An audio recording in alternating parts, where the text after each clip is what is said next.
You remember Dien Bien Phu? No. The same thing happened in Algeria, in Africa. They didn't have anything but a rifle. The French had all these highly mechanized instruments of warfare, but they put some guerrilla action on them.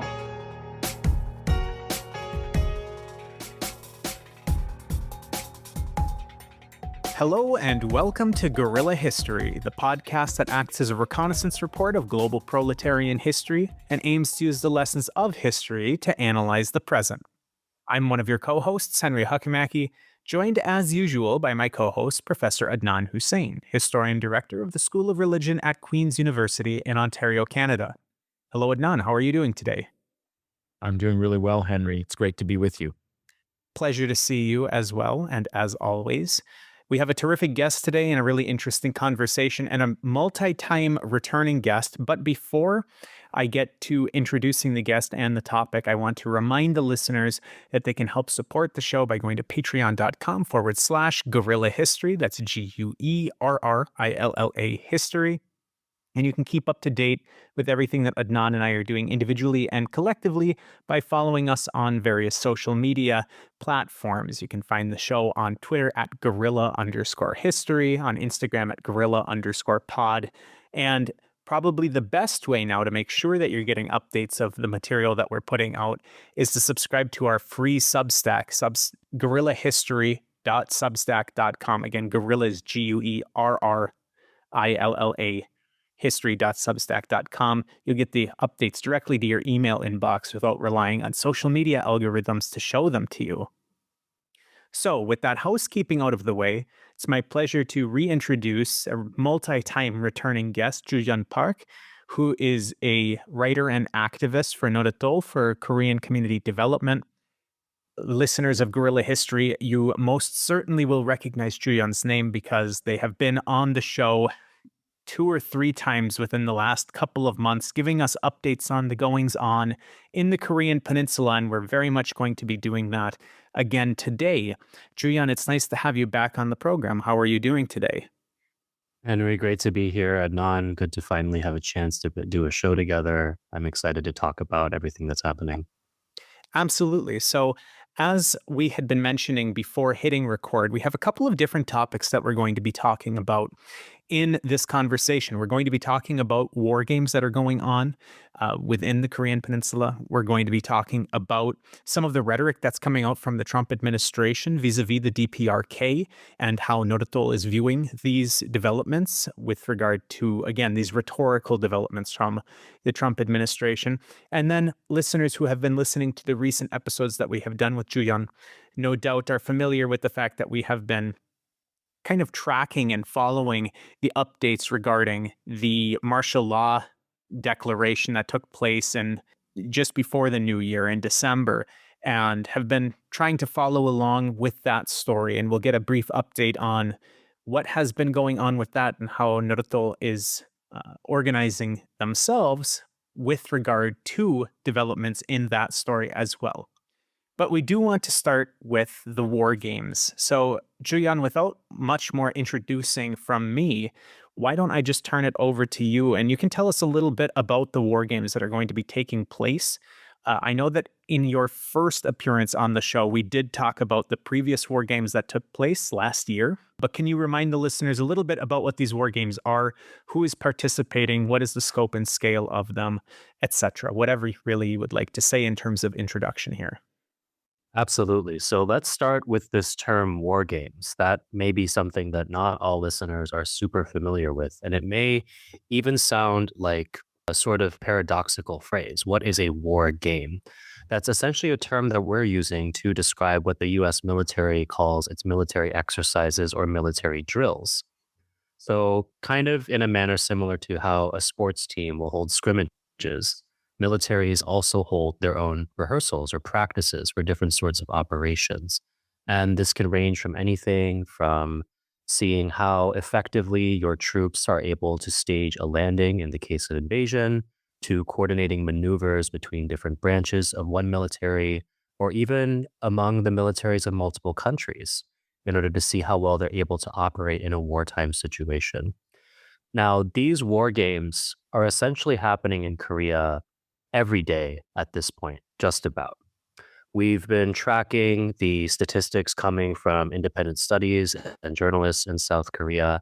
And what they have been noting is a marked and very rapid increase in the number and the severity of war games that have been taking place over the last couple of years, especially, although these war games have gone on for decades in South Korea. In 2023, there were more than 200 days of war exercises that the US military conducted in Korea alone.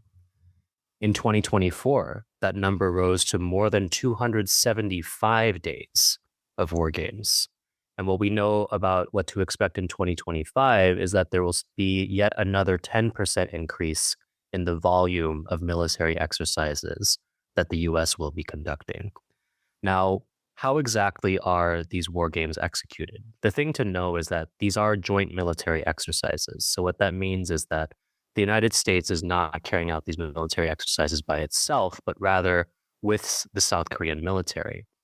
But the South Korean military itself is really just an appendage of the US military. The US has something called Operational Wartime Command over South Korea's armed forces. That means that in a situation of war, the orders don't come from Seoul, they come from the Pentagon. In addition to that, on a day-to-day basis, these militaries are very, very tightly integrated. Their command structures are fused together.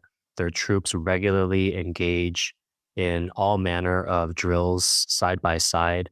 Their units are really designed to be compatible with one another. Or really, it's that the South Korean military is designed to fit like a glove on the hand of the United States military.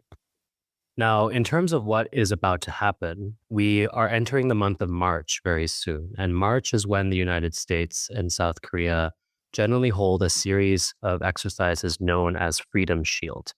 If that name sounds familiar, it's because it's almost exactly the same as their August wartime exercises, which are called Ulji Freedom Shield. Now, Freedom Shield, the war games that take place in the springtime, are an especially provocative period and an especially dangerous period in Korea, because so many of these war exercises are really just veiled threats against the DPRK, Democratic People's Republic of Korea, better known to most as North Korea. And that is the official reason that the US gives in terms of having these military exercises at all. They claim that these exercises are defensive, but they carry out things like practiced invasions of the DPRK/North Korea. Last summer, they rehearsed the first ever joint tabletop nuclear exercises, which is essentially activity in which the top senior officials of the South Korean and US militaries discuss their plans for nuclear strikes on the peninsula in the event of war. So these are not actually defensive exercises at all. I think we need to do away with that frame entirely. And we need to understand that what these are is that these are intentional provocations against the DPRK. They are essentially rehearsals for war crimes against the Korean people, which is something the United States has a long history of doing. And in the particular case of Freedom Shield happening this March, we have to be very mindful of how dangerous the situation is becoming. And one thing we are particularly looking to is what happened last year during Freedom Shield in 2024. Because in that instance, Freedom Shield did not only include the militaries of the US and South Korea. In fact, there were a total of 13 countries that participated in last year's Freedom Shield exercises. Those additional nations were Australia, Belgium, Canada, Colombia, France, Greece, Italy, New Zealand, the Philippines, Thailand, and the United Kingdom. So you have a bunch of NATO countries, a bunch of US allies in Asia and the Pacific that were all converging on Korea to participate in these exercises. We don't know yet if there are going to be additional countries participating in Freedom Shield this year, although it is a possibility. And one thing we need to look out for is that in the past year, Japan has been participating in other war games in Korea as well, meaning they could return for Freedom Shield. Germany has joined the US-dominated United Nations Command in South Korea, which means that they are now also militarily involved in the Korean Peninsula. So we're actually looking at a situation where many of the most aggressive and warlike states that we have today in the imperialist system could all be coming together on the Korean Peninsula to participate in these exercises, and that is based on very recent precedent. Another thing we need to watch out for is how unstable the situation is on the peninsula currently, and how Freedom Shield is very likely to only inflame those tensions. We have a political crisis that is ongoing in South Korea at the moment. South Korea right now has an acting government, but it is unelected. And yet, in spite of that, this government is doing everything it needs to appease the US military agenda in Korea, which I think is a very clear demonstration of whose interests the South Korean government serves at all times, regardless of who is in power. And then, of course, the situation with North Korea has only been deteriorating year after year. And we're now in a situation where relations between North and South Korea, between North Korea and the United States, are at their lowest point in many, many years. And now we are having these extremely provocative exercises where tens of thousands of foreign troops will swarm the peninsula. We could see the involvement of additional nations beyond the United States and South Korea's militaries. And on top of that, the war games themselves are going to be bigger than ever before. Last year, there were 10 combined firepower exercises that were conducted. This year, there are going to be 17. So we are entering a very uncertain period on the Korean Peninsula. And I think it just goes to demonstrate how unnecessary and dangerous these war games really are, at least if you have any kind of interest in the common well-being of humanity and you're not thinking from the standpoint of imperialism. Because even in the case of a misunderstanding in this sort of situation, you can very easily see how things could spiral into a war. And given many of the revelations that are coming out as well in the hearings taking place regarding President Yoon Suk-yeol of South Korea's impeachment, there is always the possibility that military exercises can be used to mask essentially Black Ops military operations against the DPRK. So we should be looking at this as a very grave threat to world peace, to stability on the Korean Peninsula, and really a concern that extends far beyond just the Korean people, given the size and scale and magnitude of the games themselves and the powers behind them. Yeah, that's a really interesting kind of set of analyses about the significance of these war games and military exercises. There's so many threads that I think are important to pick up in that picture that you've drawn. But one thing I wanted to go back to is just to have a little bit more of a sense of what the consequences and effect and experience of these war games and these massive military exercises that have been taking place have been. What happens in them? Are these within sight of, how do the people on the peninsula experience these? Do these happen out of sight, or are they part of projecting, not just in kind of military and strategic terms, but are they part of projecting kind of an intimidating U.S. presence militarily, in the region? Like, how palpable is it to people? You mentioned that the vast majority of the year there are certain kinds of war games or military exercises taking place. We're obviously focusing right now on the importance of large-scale coordinated ones taking place under this Freedom Shield, twice a year mainly. But it sounds like these are very extensive and constantly involved in, violations of North Korean, the DPRK sovereignty, and that it must be palpable in some sense, even to just people, that they are facing a large-scale military threat. And is that, in fact, even part of the purpose, to constantly put under pressure politically the sense of threat and intimidation? I think that's an excellent question. When it comes to the vast majority of war games, they do tend to take place away from population centers in, kind of official military territory. However, I think that while for the majority of people in South Korea, we can say that, they have not like personally witnessed a military drill being conducted unless it involved them as civilians, which is something I'm going to get to in a moment. There are a number of communities throughout South Korea that are in proximity to very important bases or in some cases, firing ranges. These are places where it's just sort of taken as a given that the United States and South Korea can practice the use of live ammunition. And keep in mind that we're talking about conventional capitalist militaries here, right? These are not like going down to the firing range with your uncle who's got like his I don't really know guns, but his bump stock AR-15 or whatever it is. We're talking rocket launchers, we're talking tanks, we're talking about warships, we're talking about bombers. I actually want to talk a little bit about a community called Maehangri. Maehangri was a place where from 1952 to 2004, the U.S. Air Force used two nearby small islands as the Kunmi bombing range.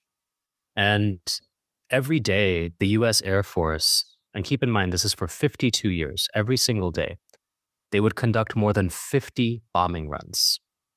This is a small coastal village, and villagers would say that the planes flew so low they could actually see the pilots' faces as they were passing by.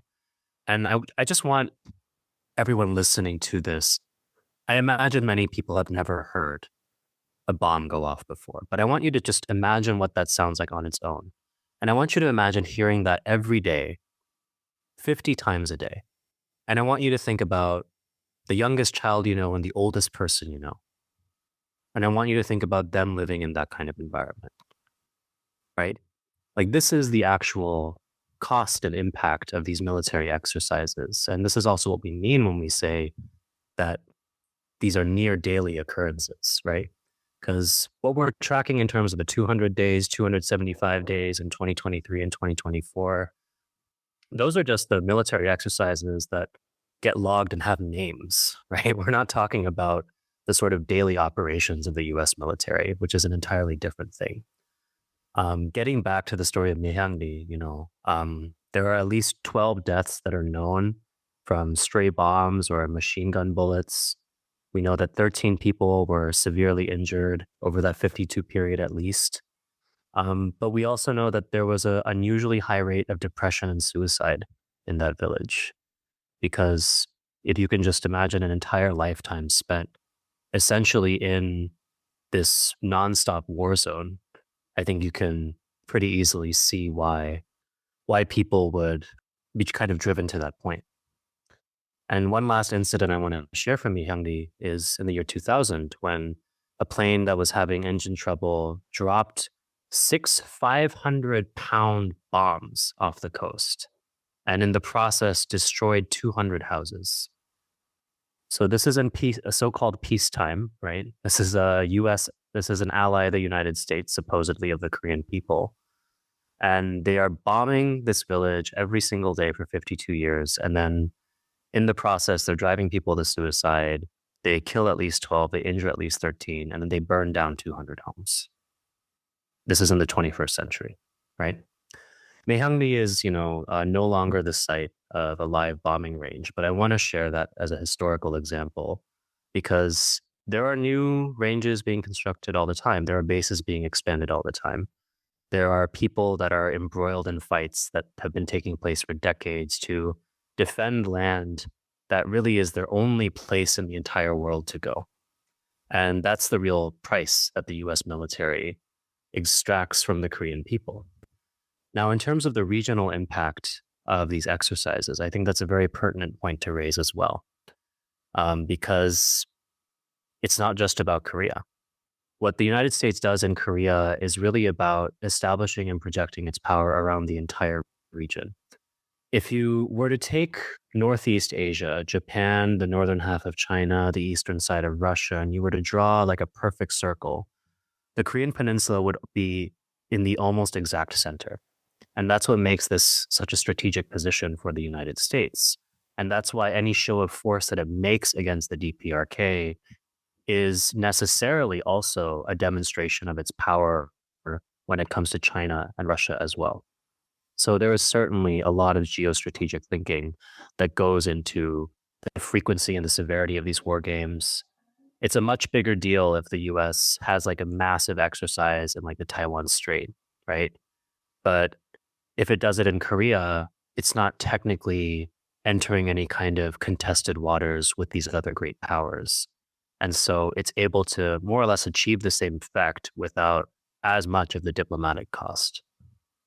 And finally, I want to just talk about the psychological effect beyond the communities that are, really on the front lines of these military exercises, because something we saw in particular during the Yoon administration, something that had not really happened since the years of military dictatorship, was the return of large-scale civilian evacuation exercises as part of Uji Freedom Shield last summer. So these are, in densely populated areas where you suddenly have large numbers of military and police that are deployed into the streets. They are rehearsing strategies of urban warfare that they would practice in the event of needing to battle for control of a city. This is while residents are still there. In many cases, residents, particularly if they are federal workers or, in public schools, they're being, taken through these drills where they have to practice hiding from the enemy, so to speak, right? And of course, there's immense propaganda value in this going into, what we now know was supposed to be a war, right? The entire purpose of it is really to prime the population to think in terms of war, to become accustomed to a process of much more direct occupation. So the military drills in themselves, they play all these different types of roles. They terrorize and, really enact the domination of the United States over the land and the people. They project its military power throughout the region and, play a role in the conflict that is brewing between the United States and China in particular. And it all comes at a deep, deep cost to Korean people. And I would argue that that is true whether someone is on the front line receiving the most direct impacts or, even people who think that, that that's all very far away from them. There are always reminders that, in fact, it is not. I think one final tidbit I'll share is that there are a number of high-rise apartments in the cities throughout South Korea that have anti-aircraft units stationed at the tops of them. And in many cases, residents don't know if their apartment has one or not. So I think that just is a demonstration of how thoroughly militarized the society truly is and the role that these war games play in that. Before Adnan hops in with his next question, I do have a very small follow-up that might be apropos. You mentioned that this is very much a projection of force and a projection of U.S. power, both to people within the Korean Peninsula and particularly the DPRK, but also regionally. This is the modus operandi of large imperial powers, right? When we're looking at the way that imperialists operate, if they are a small burgeoning imperialist power, they're not necessarily going to be the loudest and yappiest and taking the most explicit actions and carrying out these war games perpetually right next door to people who are under the imperial umbrella. However, when the imperial power gets to a certain size, and particularly when it's very established and has been for a while, part of the reason that they are maintaining their position within the world system is because they are so blatant with their show of force, their show of their position within the world system, and their imperial ambitions. And the United States has been doing this for many decades, since at least World War II. So it's very interesting to think about how the United States continues to demonstrate that it is an imperial power blatantly, but they would still disagree with you if you called them imperialists. If you told somebody in the administration, the current administration or any of the past administrations in the United States that they were imperialists, they would say, of course not. We are ensuring that we are prepared to protect the safety of the people in South Korea or in Japan or in whatever other regional player that is allied with the United States. But the actions that they take just lay out their imperial ambitions and strategy very clearly. And I think that that's something that's just quite interesting to look at. It's not only in this context, obviously, but it's very explicit in this case, as you've been laying out, Ju-Hyun. Yeah, I think that's a really important thing to raise, even in terms of thinking through why are all these escalations happening in Korea specifically at this time, right? So many people have received this narrative that the US just has total preponderant power in all places, but especially in the Korean Peninsula.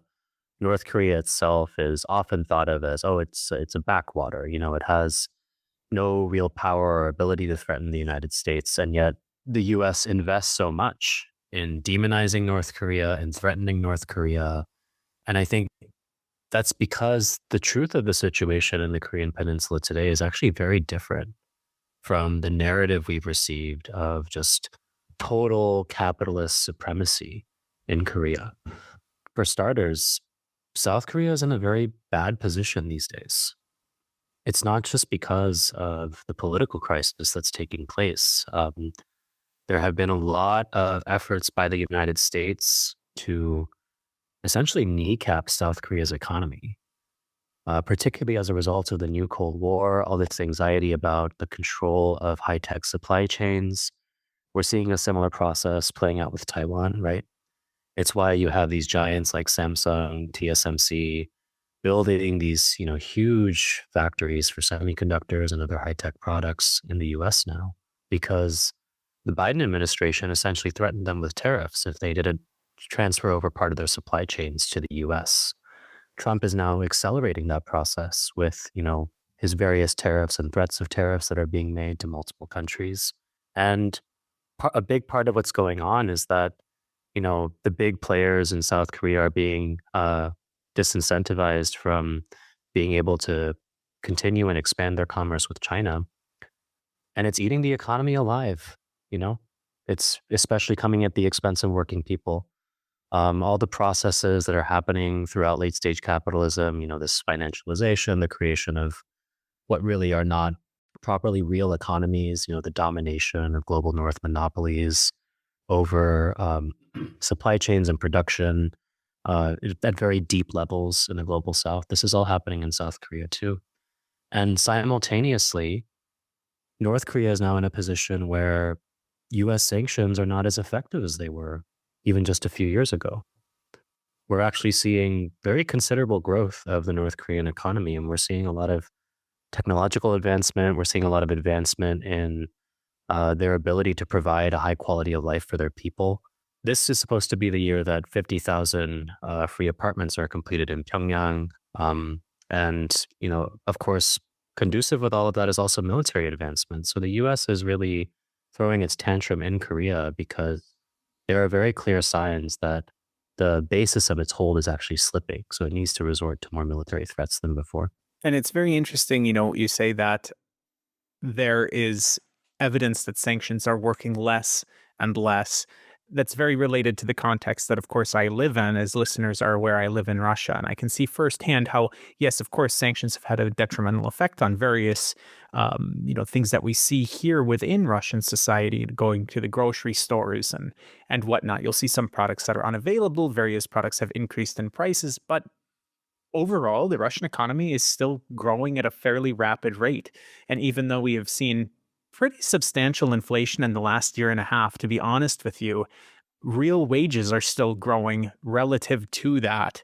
The average salaries in my republic went increased 9% in terms of real wages compared to inflation within the last year, even when, of course, the sanctions were supposed to be as crippling as possible.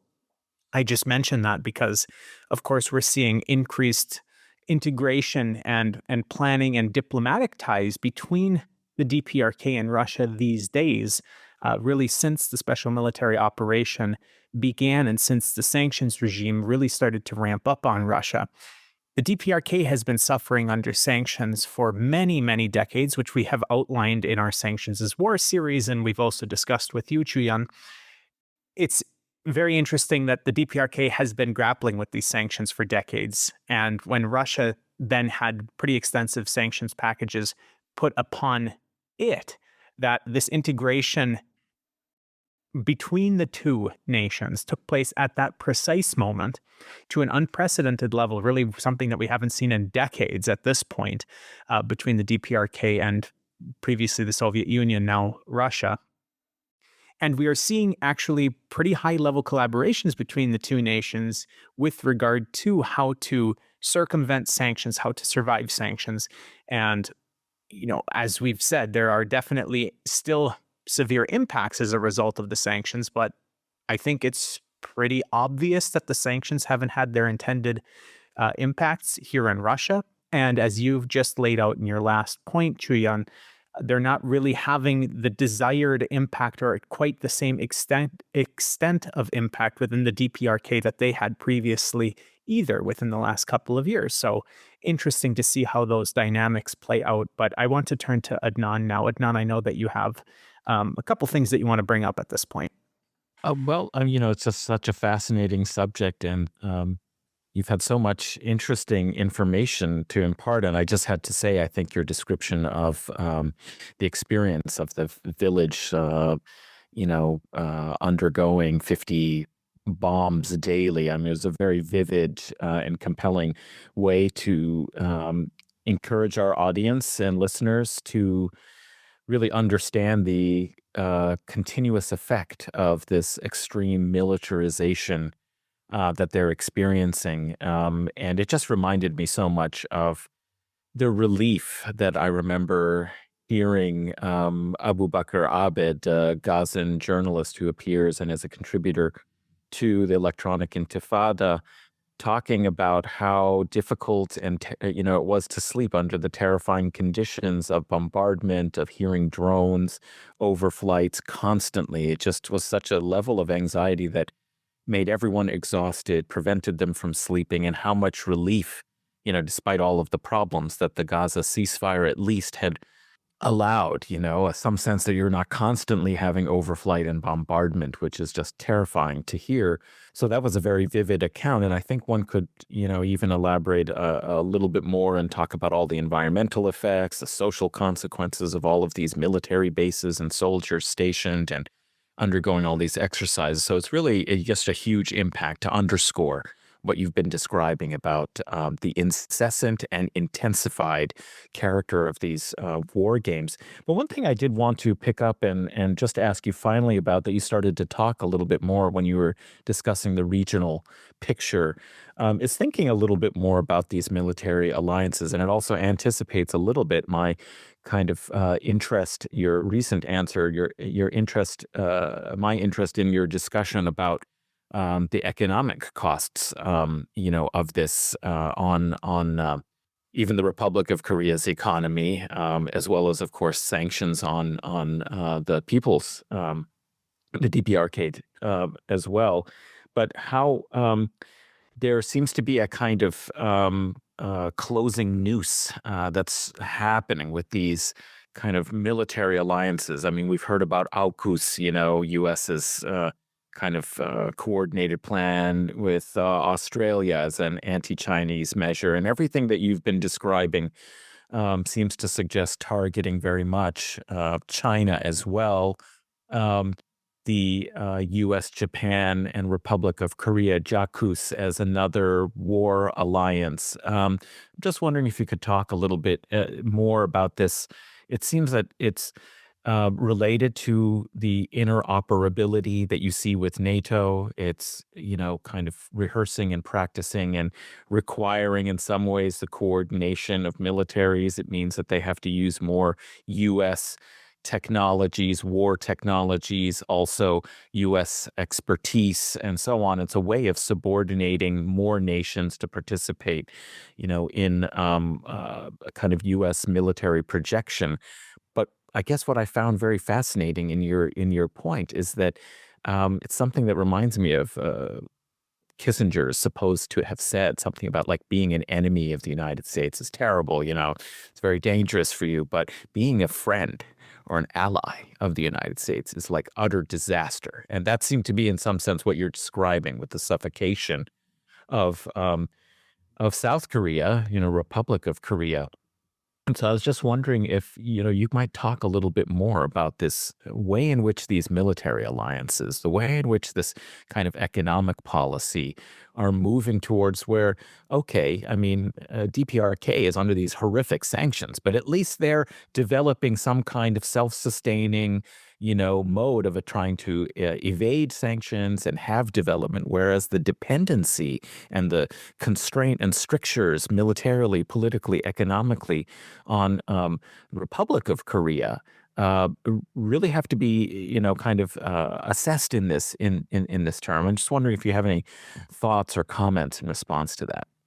Yeah, absolutely. I think the thing to be understood is that what is happening in the Asia Pacific region currently is essentially the formation of what a lot of critics refer to as Asian NATO, which is a phrase that the United States does not like because it reveals exactly what they're doing and they don't like it when that happens, right? They prefer to have their liberal narrative kind of be the icing on, I guess, their poison cake that they're trying to feed people. Don't know if that metaphor is too forced. If it is, apologize. Anyway, what it is Asian NATO and what exactly are we talking about? How is it different from before? What are the effects that it's happening in the region? Now, the thing to understand is that the US has been the dominant military power in the Pacific since at least the end of World War II. And something I like to just impress on people as a history nerd is that the US has had military operations in the Pacific going back to the very beginning of the 19th century, right? So this is actually a very old imperial theater for the United States, which is, I think, something that is not always understood very fully because we tend to think of it in terms of like the annexation of the Philippines and Hawaii at the end of the 1800s. Anyway, since World War II, the US has had this constellation of bilateral military alliances. So they have a standalone military alliance with Japan, a standalone alliance with the Philippines, with South Korea, with Australia, etc. What has been happening in the last 5 years or so is the increasing formation of new sorts of clusters of alliances. You have AUKUS, you have Five Eyes, which has now grown far beyond just five. I forget the most recent number. You had the Quad, where they were attempting to bring India in on the situation alongside Japan and Australia. And the strategy that they've been pivoting towards is the creation of more of these sorts of trilateral alliances. AUKUS was kind of the first one, the first instance of that. But a very important one that has also emerged is JACUS, Japan, South Korea, and the United States. There is also a recent one that was formed between Japan, the United States, and the Philippines. And essentially, these are the building blocks for forming a much more tightly integrated US-dominated military bloc in the Pacific, where the militaries of all these countries can be mobilized for the purpose of US war. And, when it comes to actually getting militaries to fight alongside the US, it's not just a matter of political commitments, right? Those militaries have to use the same or similar equipment. You have to have officers that are able to communicate with each other in one language, et cetera, et cetera. So the purpose of these military exercises around the Pacific, these new alliances that are being formed, are to facilitate this process, to integrate those militaries more with the US, but also with one another, so that you're able to have multiple US vassal states coordinated in a single fight. Now, this is not necessarily a very new thing that the US is doing. It's really a variation on an old theme. The way that President Nixon described his approach to Vietnam was Asian boys fighting Asian boys. And this is essentially the same sort of approach to warfare in the Pacific today. Now, in terms of the effects that it's having in Korea and in the region, there was a very important speech that General Secretary of the Workers' Party of Korea, Kim Jong-un, gave on February 9th. And he was discussing the formation of these new alliances. And the analysis he gave was that it is causing military imbalance and a new conflicting structure on the Korean Peninsula and in Northeast Asia. So I want you to imagine that there are these sorts of blocks forming. and that these blocs are grading against one another on the Korean Peninsula, because that is the only place in the region where you have competing blocs that share a land border, right? And I think the thing to be clarified is that although North Korea has its strategic agreements with, Russia and China, that is actually not nearly as tightly integrated of a bloc as the US has with South Korea, Japan, with the Philippines, with AUKUS, right? Because those militaries, China, Russia, North Korea, they don't have this extensive history of collaboration, right? They also don't have any kind of agreement that joins them together into a specific alliance. Unlike JACUS, which is probably going to reach the point of a formal military alliance either this year or next year. And, it really is affecting the calculus of countries that are targeted by imperialism in the region, because it has to, right? If you are North Korea and the US already has an alliance with South Korea that it uses against you, and it has an alliance with Japan that it uses against you, and then suddenly it is starting the process of fusing these alliances together, integrating all the military forces among the three countries to essentially form a much more powerful kind of bloc that can be wielded as a weapon. That forces you to increase the kinds of deterrence that you have, because the military threat that you now face is much greater. And keep in mind, these are all things that the US has pursued, saying that it upholds freedom, it upholds democracy, peace in the region. But what does that mean for people in communities like Maehyangdi, right? The village where the United States had 50 daily bombings for 52 years, right? What does it mean for the people in North Korea who are constantly under siege militarily, economically? And we say that this is the freedom and the peace that the United States is delivering to the people of Korea and to the region as well. I think, when you look on the ground, the situation and the reality of the matter becomes much clearer. And the impressions and the thing that you walk away understanding is that there can be war without formal declaration of war, right? When you live around these actual military communities, and when the cost of their daily operations comes down on your head, then that is really in many ways indistinguishable from a more conventional hot war as we might think of it. And so I think we need to understand that the US enacts and is always reestablishing this structure of warfare, this reality of daily warfare in the region. And these moves to form these new alliances, this new big bloc that we can call Asian NATO, is really pushing us as an entire region towards a place of all-out confrontation, which of course only means the expansion of a war that is already taking place and grinding away at the lives of so many people, to include millions and possibly billions of others. Yeah, I just was wondering, that's just so important. I really appreciate that analysis. And so I wanted to also ask about, what Nodutdol is doing in its strategy against all of this, and to have our listeners learn more about the activities that are planned by your group. Absolutely. So I've previously come on to talk about the US Out of Korea campaign, which is a campaign that we launched last summer. It's pretty straightforward. We want the US out of Korea. If you go to usoutofkorea.org, we have a campaign platform that lists out our demands in more detail, but just to give people a top line, we want US troops and weapon systems out of Korea. We want an end to the US-South Korea alliance.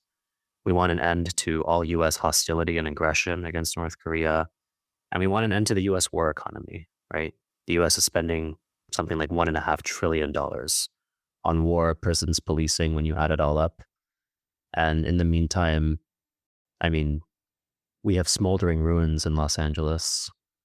We have people in Appalachia that are still in tents or getting kicked out of the hotels that FEMA set them up in after Hurricane Helene. That was months ago. We have 20% of adults who are functionally illiterate. We have millions of children that are dealing with hunger. We have rapidly growing rate of homelessness, right? To us, that's the war economy, right? It's taking the goods produced by our social labor, and instead of putting it towards our collective wealth, it's putting it towards private wealth and ultimately our collective destruction. And that's a process we want to reverse. Now, when it comes to the Freedom Shield War Games, which are likely to take place between March 10th and 19th, although we are still waiting on final confirmation of those dates, we are going to be mobilizing in New York, Los Angeles, and in Oakland on March 1st. The reason why we're choosing March 1st is twofold. One, it's the anniversary of a very important moment in the development of the Korean independence or national liberation struggle, known as Hamiljeol or Samilundong, which just means like the movement of March 1st, right? Koreans like to refer to things by the days that they happened. And what happened on that day was, under colonialism, there was a mass mobilization across Korea of more than 2 million people. So what happened on March 1st was that more than 2 million people across Korea mobilized for independence. It was actually one of the world's first large-scale attempts at nonviolent struggle, and it ended up having a deep influence on other similar movements across Asia, including the May 4th movement in China. The independence struggle in India was even somewhat influenced by this. But within Korea itself, this was a very important moment in that it reawakened the national consciousness and the national liberation movement. There was, of course, a very violent crackdown. And as a result of this, people had to go into exile, people had to go underground, but the movement itself did not die. And the independence struggle that would grow out of it and then reach the phase of armed struggle really required the March 1st movement as an important historical episode to pass through. So we are marking this moment because it is a date that is well known among most Korean people, and because we feel that in doing so, we can draw the parallels between the struggle against Japanese colonialism in the past and US imperialism today, and kind of into that spirit of the national liberation struggle as something that we need to be building on and carrying forward. So if you're in these cities, we really encourage you to join us for the various actions and events that we have planned for that day.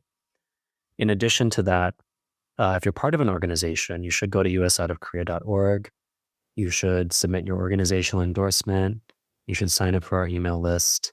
That will be the most effective way to get updates on further ways that you can participate. I think the thing that is really important right now is for us to be building consistency as an anti-war movement and as an anti-imperialist movement.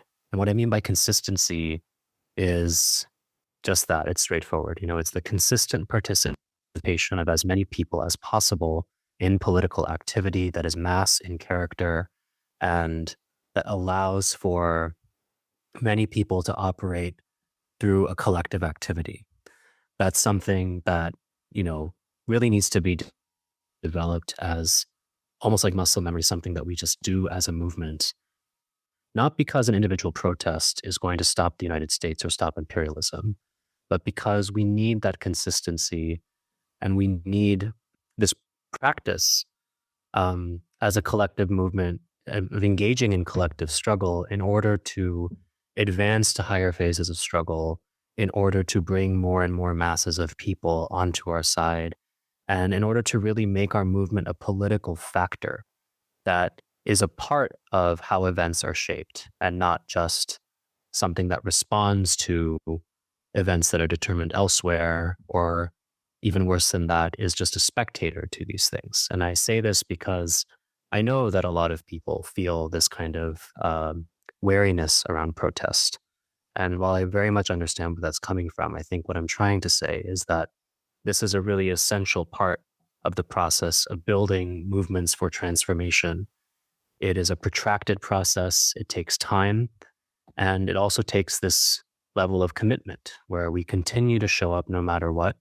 And we continue to be a presence in the streets because that's what allows us to grow that process further until we reach points where we are able to take it beyond the tactics and the appearance of how things have been going so far. I want to move topics now, because we've been going for a fair amount of time on these war games. And of course, there is much more to say, but there is also a lot that we have to cover still, without getting too bogged down. So, moving topics, we have seen some interesting rhetoric, interesting for several reasons, coming out from the current US administration. Now, of course, the United States has always been the most bellicose of nations when it comes to the DPRK. And so the rhetoric vis-a-vis the DPRK has always been pretty much homogenous, regardless of whether it was a Democratic or Republican administration. Yeah, how bellicose they were might vary to some degree, but by and large, the rhetoric has remained the same for many, many, many decades. There have been some very interesting things that have been said recently by Trump and other members of this administration vis-a-vis the DPRK. So I'm wondering if you can take us up to date with some of the things that have been said by Trump and other members of his administration, and how you are viewing these rhetorical devices that are being used vis-a-vis the DPRK, because even within individual members of the administration, there is a lot of contradiction with regard to the rhetoric that is coming out. Sometimes you have words coming out that look like almost like they would be pushing for some sort of mild détente, to other things that are, again, extremely bellicose, which is what we have come to expect over the decades. So how are you viewing some of these statements that are coming out? And can you tell us a little bit about the statements that have been coming out? Yes, absolutely. So I think by now everyone is pretty familiar with this media myth of a Donald Trump, Kim Jong-un bromance. That's me directly quoting media, not because I find that term particularly appropriate or even a thing I say in real life, but that's the narrative we've been sold on, right? For some reason, Donald Trump and Kim Jong-un love each other. They're holding hands and skipping across the DMZ. They get along so well. If you're a Trump supporter, it's a sign of, what an amazing diplomat he is, and just how macho he is, that he can get a country like North Korea to be afraid. If you are, I guess, a Democrat or a liberal, then, this is a sign of Trump's authoritarianism, right? Look who he hangs out with. He hangs out with the wrong people. He's just like them, right? He's not an American homegrown threat. He is some kind of Oriental brainwashed Manchurian candidate, right? I kid, but, well, not really, because that is what the narrative is. But in any case, that's the story that we've been sold, right? And I think the thing to understand is that Donald Trump is very good with media. So he has taken this narrative and he's run with it. He did it all throughout his campaign. He's done it since coming into office, right? He continues to play up the fact that he and Kim Jong-un have this supposedly personal relationship, right? That only he can reach Kim Jong-un and North Korea in the way that he can. No other US president could do it, right? But I think the reality of the situation shows that that is actually not the case. And it is also increasingly demonstrating the limits of Trump's vision, and also really that his policy so far is no different from Joe Biden's. So I want to start with how the DPRK has responded to Trump leaning into these claims of a more personal relationship between them. Back during the election over the summer, there was a moment at the Republican National Convention where Trump claimed to have been endorsed by Kim Jong-un. And the DPRK felt it was necessary to give an official response to that. So back during the summer of 2024, during the election, Donald Trump at some point made a claim that Kim Jong-un had actually endorsed him in his presidential run. And the DPRK felt that this warranted an official response. And I'm going to read verbatim from the response that was actually given. They said, "No matter what administration takes office in the US, the political climate does not change, and accordingly, we do not care about this." So I'm going to reiterate that we do not care about this. That is the view of the DPRK or North Korea when it comes to the US political system, and that is because they see the US as a fundamentally hostile entity. And they don't think that any changes in administration are going to result in a better relationship that is lasting between the two states. They also further clarified that, the matter of US DPRK relations is not a matter of personal relations, but a matter of state to state relations. So that's, neither confirming or denying the Kim Jong-un Donald Trump romance, supposedly, but it is also very firmly saying that ultimately this is a government to government relationship, not a relationship between two people, right? And so I think that's a very important thing to bring up because it really just dispels all this mystique that the media and Trump have kind of constructed around himself when it comes to North Korea. Now, with that being said, since coming into office, Donald Trump has said that restarting dialogue with North Korea is something he wants to do. And there was a little bit of excitement in the first week when he was in office from, various people who I guess you can kind of describe as Korea watchers, because Trump, Hegseth, and Rubio all referred to North Korea as a quote unquote nuclear power. Now, the reason why that's significant may not immediately land with people because if you just say like, well, North Korea is a nuclear power, that just sort of feels like a factual statement, right? But the thing you have to understand is that the reason why the US has never done that before is because they use these international systems of nuclear governments like the Non-Proliferation Treaty, like the IAEA, in order to criminalize North Korea and say that, you are outside the bounds of international law. And they use that as the basis for things like the sanctions that have been imposed through the UN Security Council.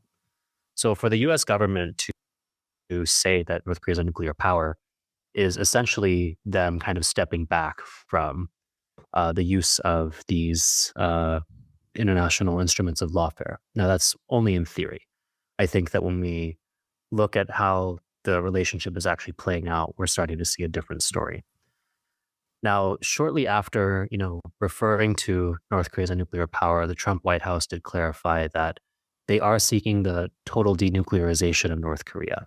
This is the same goal that they were pursuing in the first round of talks in the first Trump administration. It's also been the goal of the United States for as long as it has believed that North Korea has a nuclear program.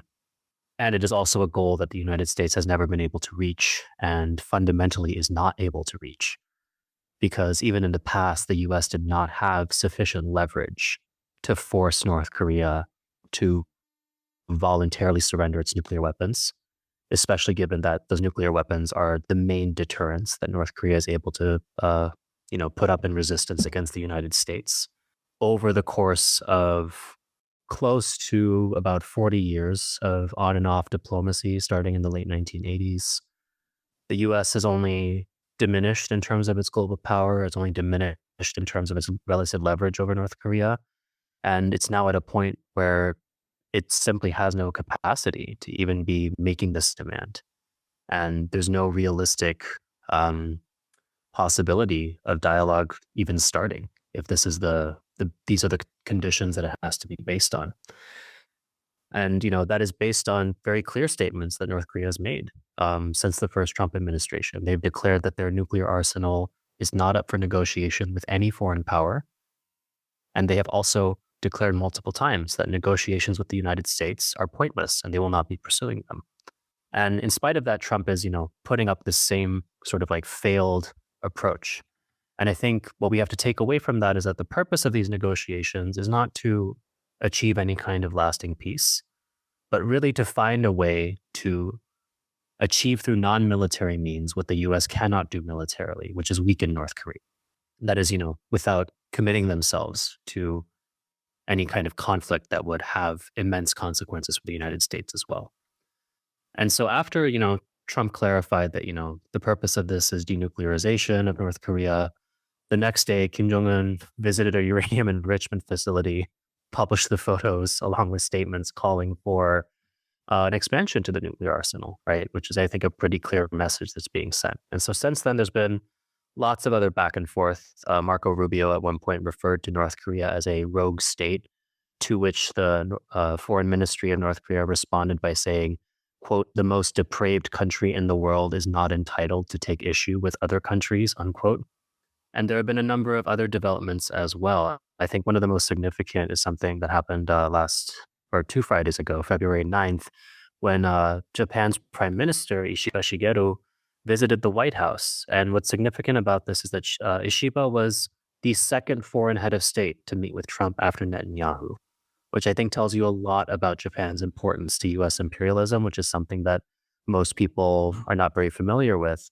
But in this meeting, Ishiba and Trump essentially reaffirmed Biden's approach to the new Cold War, at least when it comes to the Asia Pacific.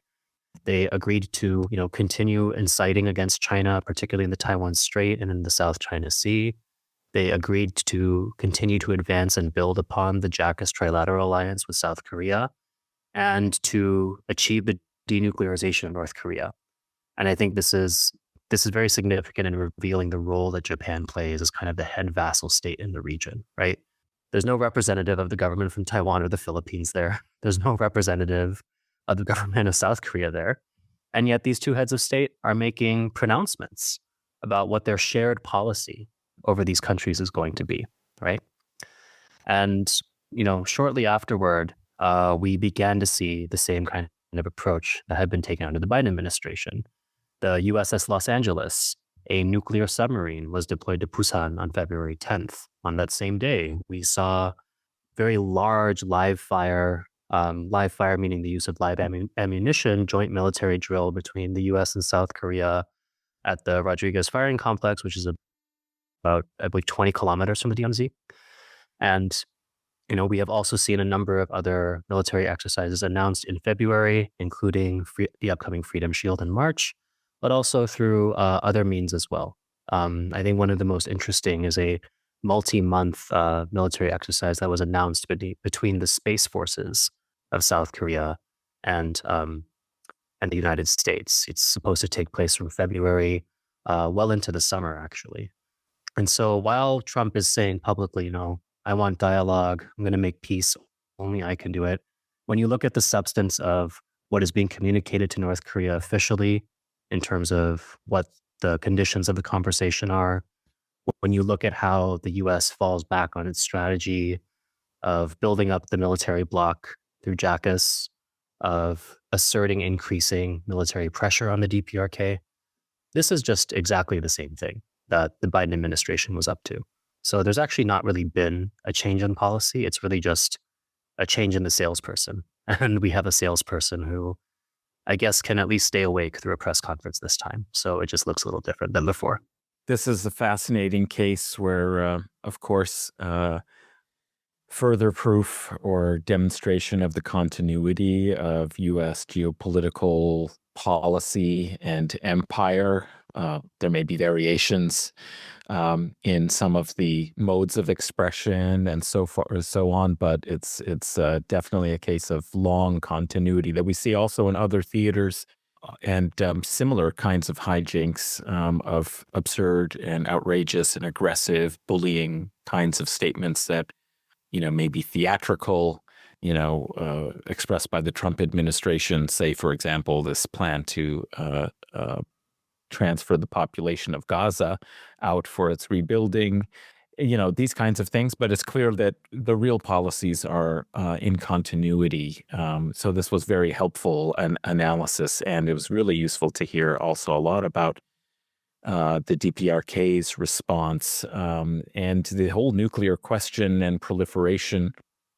It does remind me very much also, again, of the U.S. using this as the means and mechanism for trying to expand its aggressive and hostile relations and put, nations that are attempting to build their own, political and economic sovereignty under threat and under pressure.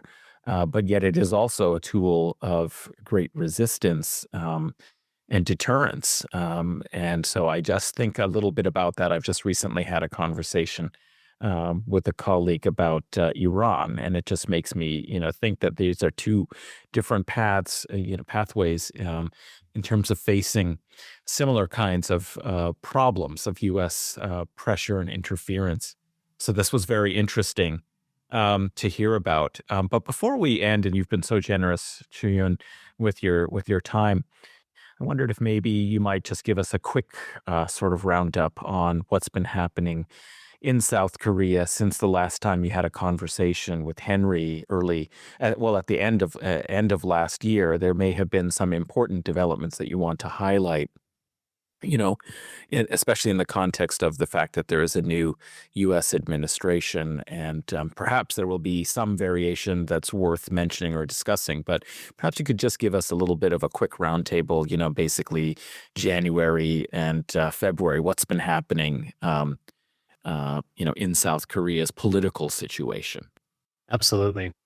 Before we get into that, Adnan, I'm really glad you brought in the Iran and Gaza comparisons, actually, because I think there is a lot to learn from that. I think with Iran, we are seeing a very similar strategy where the U.S. is using saber rattling on one hand, and on the other saying, we're open to making deals with you.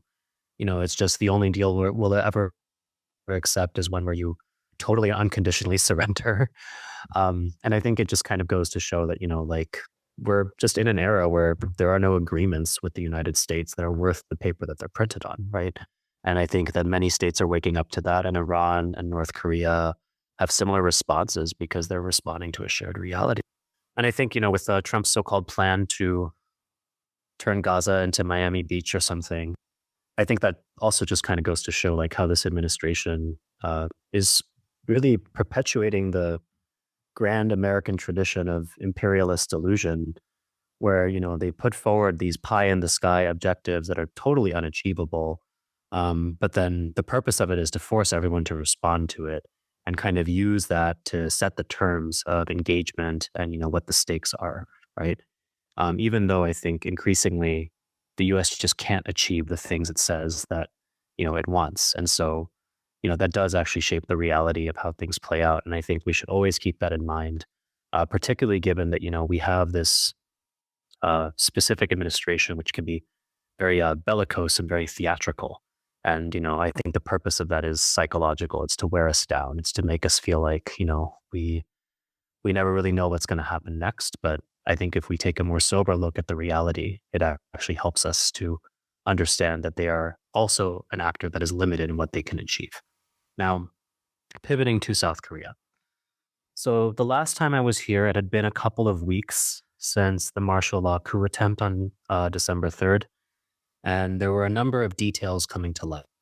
One important thing was that the impeachment vote had finally cleared the National Assembly, which opened up a trial process for the South Korean president, which is, what's needed in order to remove him through the Constitutional Court. And in addition to that, there were a number of National Assembly inquiries that were surfacing allegations and evidence that there were plans in part of this coup to commit atrocities against members of the media, against politicians, and against civilians. There were plans to possibly use the martial law coup as a kind of smokescreen to instigate some kind of conflict with North Korea, preferably involving the United States. And there were also allegations and details coming to light of an episode that occurred in October of 2024 when the DPRK of North Korea told the world that they had discovered downed South Korean military drones that had flown over the airspace in Pyongyang, the capital, and dropped a number of propaganda leaflets. This is, of course, straight up act of war. It's a violation of international law. It's a violation of the sovereign airspace of North Korea. And it's also something that, there's no way that the US and South Korean militaries didn't know about, because the skies over the Korean Peninsula are some of the most surveilled in the world, right? So at the time, the South Korean Ministry of Defense simply said they could not confirm the allegation, which is a very interesting choice of words. And around the time that I came on last time, there was more and more evidence mounting that this had actually been ordered from the highest levels of government.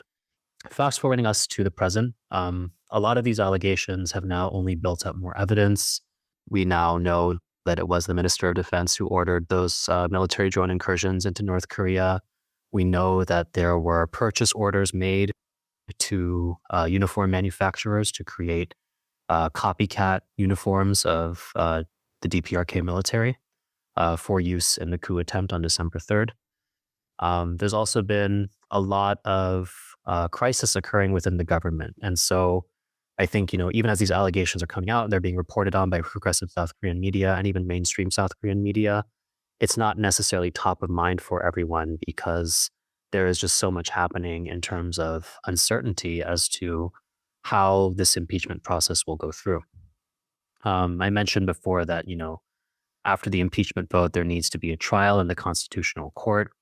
For a couple of weeks, there was uncertainty if that would even happen at all because the first acting president who stepped up after President Yoon basically said that he would not appoint further judges since the court was critically lacking a full bench.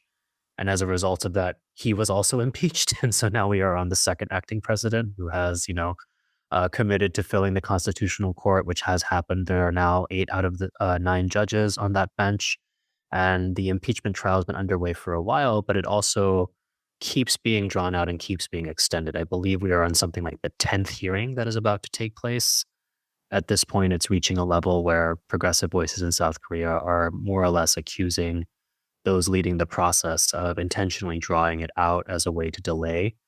And, the actual proceedings of the trial are bewildering, shocking, at times comical as a result of these things.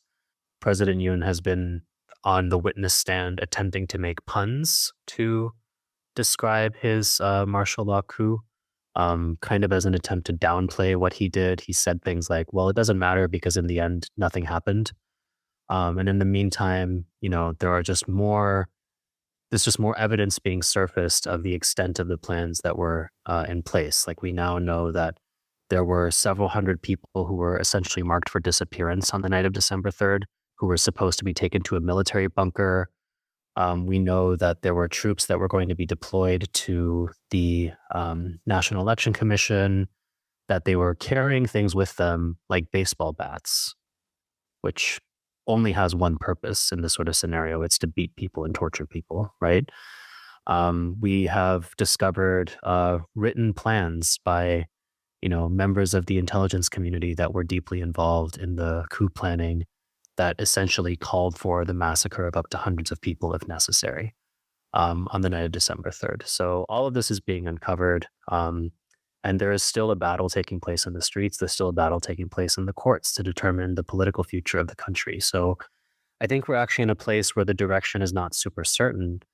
And part of that is because while President Yoon's base of support is very small, they are at this point the most hardcore and extreme fringes of the far right, who are willing to take things to a level that other forces in the society may not quite be ready for. And they are also very organized. The earliest signs of this that we saw were on January 10th when there was kind of like a January 6th style storming of the court that issued the insurrection charges against President Yoon. Of course, that was very quickly put down. But then in the weeks after that, we also saw right-wing mobilizations to impede and, at least on one occasion, successfully stop the attempt to arrest President Yoon. And since then, we have only seen these forces of the far right continuing to build their momentum, continuing to build their organization, and really contest for power with the mass movement in the streets. This is, at this point, happening almost every day. And you even have some of the most extreme, explicitly fascist sort of factions within this pro-Yoon base of support who are saying things like they'll start a civil war if he's removed from office. So we are actually in a very delicate and dangerous point in South Korea. And I think it's something that, is continuing to sort of escape the attention of international media, but something that people need to be very aware of. And it does tie into why this particular set of war games, Freedom Shield, occurring in March, is so destabilizing because we are already in a place in South Korea where there essentially is not an elected government. It's a caretaker government, right? and there is so much political disorder that is occurring and a very fluid situation. And, adding these military exercises into the mix on top of all the other ones that have already taken place is just a very, very bad recipe in terms of South Korea's political future.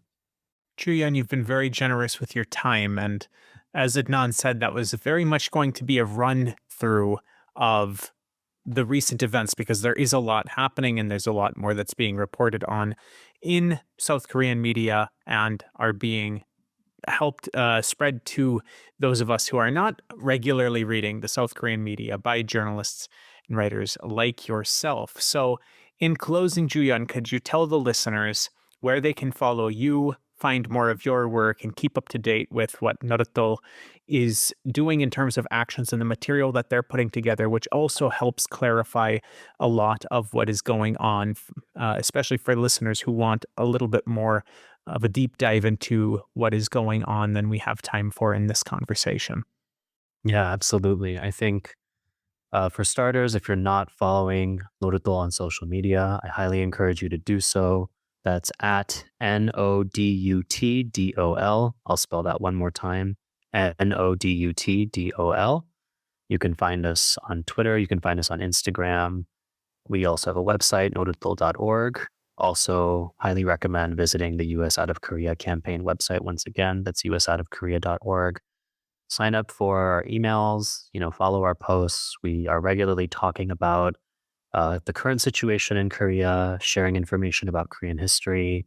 We also have, interviews like this one and, different webinars or events that we'll host either online or in person throughout the year that, we really want as many people to participate in as possible. So please, give those accounts a follow, and we're very excited to continue to be in touch with all of you. Absolutely. And I also want to thank you for reaching out to me to propose having this conversation, something that was on my mind. Of course, you and I talk back and forth about some of the ongoing events and things along those lines. So when you proposed this conversation to me, as you may have noticed with how quickly I responded with an enthusiastic, yes, of course we should have this conversation. It was very much appreciated that you reached out with regard to having this conversation. So again, listeners, our guest was Ju-Hyun Park, and we will have all of the information that Ju-Hyun mentioned in the show notes. Adnan, can you tell the listeners how they can find you and more of your work, and especially now that your other program now has a new name, which listeners who listened to a recent episode of Guerrilla History, which was a republication from your kind of revamped, retitled show, will be familiar with, but let the listeners know where they can find that and what to expect there. Yeah, thanks. But first, of course, also thanks to our wonderful guest. That was absolutely excellent analysis. I'm so glad I could have been part of the conversation this time and learned directly. It was so great. Thank you, Ju-Hyun.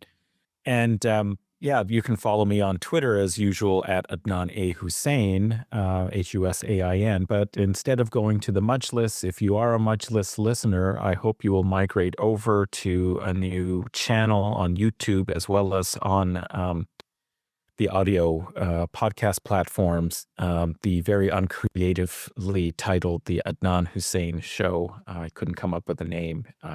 Truly, it's not about narcissism. I hope people understand that.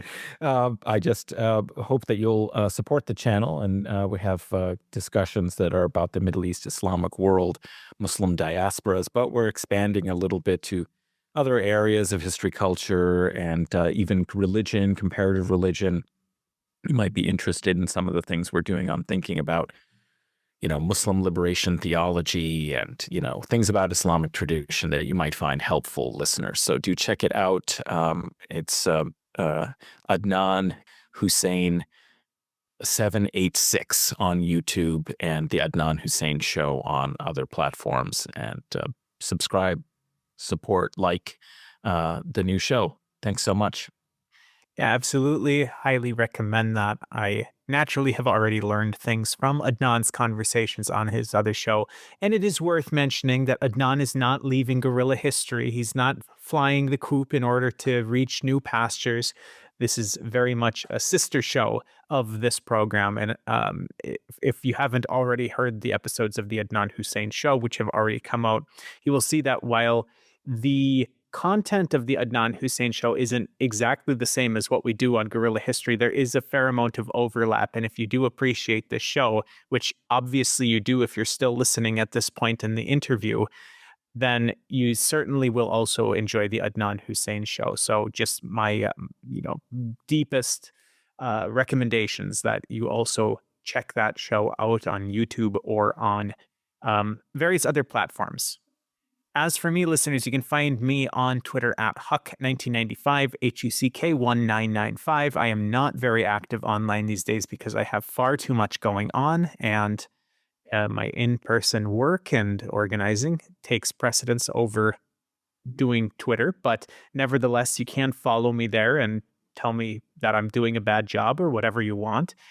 As for Guerrilla History, you can help support this show and allow us to continue making episodes like this. And I will mention our ongoing and very labor-intensive but very exciting African Revolutions and Decolonization series, which is dropping every other week. So if you're just tuning in for this episode, last week was an episode in that series, and next week will be an episode in that series as well. And the episode before this one will be on the Mau Mau Uprising. So if you haven't heard that, go back and check it out. You can help support us by going to patreon.com/Guerrilla History. That's GUERRILLA History, 2 R's in Guerrilla. And you can keep up to date with everything that we're doing by following us on social media, Guerrilla_pod on Twitter, Guerrilla_history on Instagram, and guerrillahistory.substack.com to get our newsletter to your inbox for free. And just be sure that you're spelling Guerrilla with 2 R's. So on that note then, listeners, and until next time, solidarity.